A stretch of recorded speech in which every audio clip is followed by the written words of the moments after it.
Hi everyone, so this week we're going to be looking at chemical reactions, and maybe whenever you hear the word chemical reaction it makes you think something like this. If you were asked to draw a picture of a chemical reaction, maybe it makes you think like a bit of an explosion. But hopefully you'll learn this week that it's not just about the flashes and bangs and explosions, but there's two main words when we think about chemical reactions and whether we decide whether something is a chemical reaction or not. If it is temporary or if it is permanent.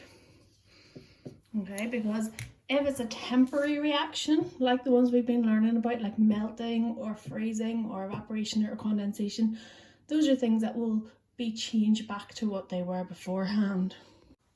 So for example, I've just gone to my freezer and found this. Now, I also had to scrape some of this off as well. But what we've got here is we've got two examples of a temporary change. So we've got ice here that's been formed by water.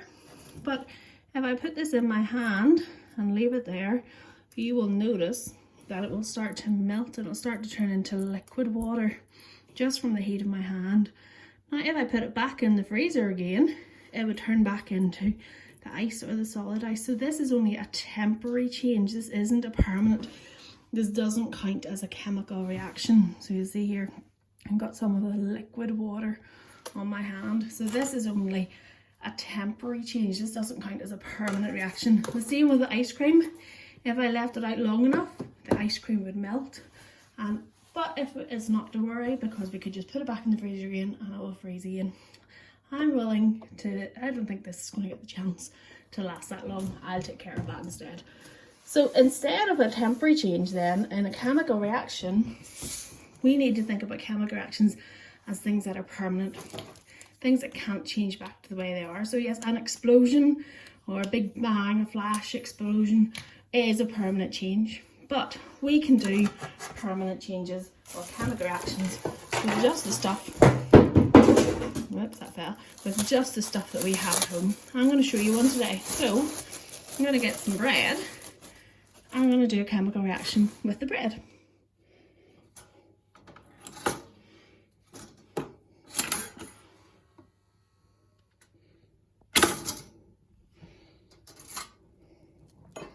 So here we have it. We have got something different than what we started from. And this is called a permanent reaction when we can't change back. Nothing I could do would be able to change that bit of toast back to the nice soft bit of bread. So the bit of bread, it's got different properties. So we talk about in chemistry, it has different properties than what it started with.